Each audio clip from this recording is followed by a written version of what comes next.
Well, breaking news here on Dolphins Today, the second video of the day, as Shawn is expected to sign with the Miami Dolphins, first reported by Aaron Wilson, by the way. We mentioned this on our video earlier this morning or afternoon, depending on what time zone you're in. We'd mentioned Dolphins got a defensive lineman. They worked out 3 players. We'll probably do a second video because one will sign. Well, here we are like 2-ish hours later.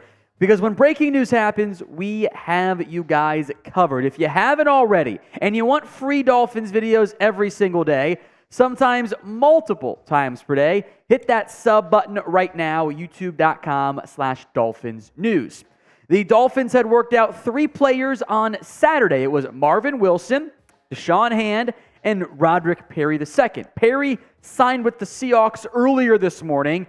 Now Shawn joining the Dolphins over Marvin Wilson. I'll also make note, the team worked out Corn Elder, the Hurricane great, earlier today as well, but Hand is the one who is signing. This has not been made official. We'll see if it does get made official or announced by the team when the league day ends and all the transactions get posted, but this has also been mentioned by Barry Jackson, so this deal is going to go down. It gives the Dolphins another depth option along the defensive line, a unit the team was clearly not overly pleased with. We'll get to Vic Fangio's comments that we also mentioned earlier this morning of he didn't seem very happy with the depth pieces, and they're signing a veteran who has not just played games in the NFL, he started almost 24 games in his time in the NFL. Does that mean he's guaranteed a roster spot? No, of course not. But when you are in this early August time frame, trying to find a piece to help out your depth who can maybe make the roster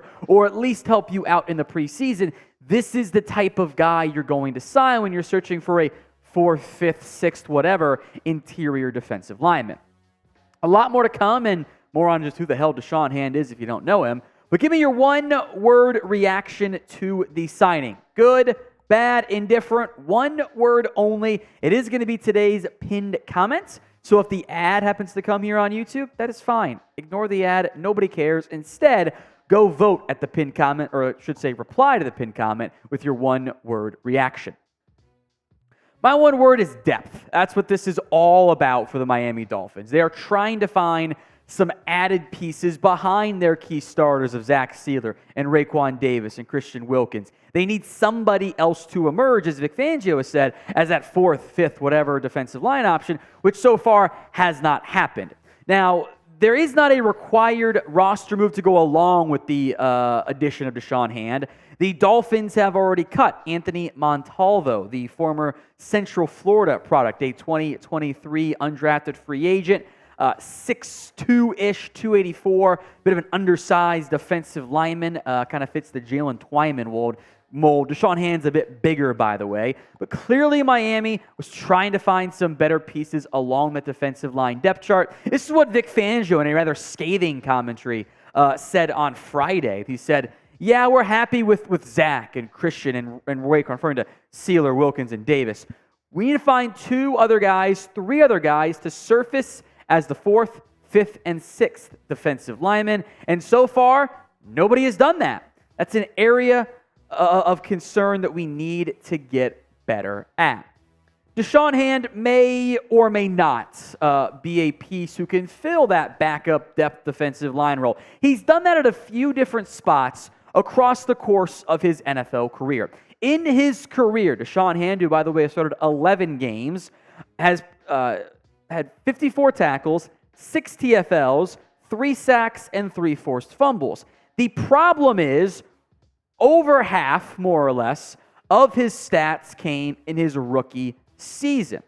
27 tackles, 4 TFLs, 3 sacks, 2 forced fumbles. He started 8 of the 13 games he played, and then injuries kind of appeared. He played in just 3 games in 2019, and simply put, since that first season with the Detroit Lions, has never been the same guy. He has never lived up, frankly, to the immense hype that was around back to his high school days. He was a 5-star recruit. He was the number 5 rated recruit in the country, the number 1 defensive end, going to Alabama, and never really put together the type of stats and expectations and impact that were assigned to Da'Shawn Hand. He ends up going in the 4th round to the Detroit Lions, spends 3 years there, ends up getting, or 4 years, including 2021, bounces around briefly with Indy in 2021, has spent the last 2 years with the Titans, only played 2 games then, was always kind of more of a backup piece along the defensive line.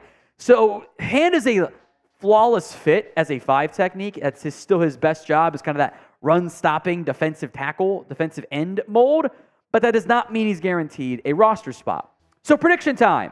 Will Da'Shawn Hand make the Dolphins' 53-man roster? Y for yes, N for no. Get those predictions in for me in the comment section. Will the Dolphins make that 53-man, or will Hand make the Dolphins' 53-man squad?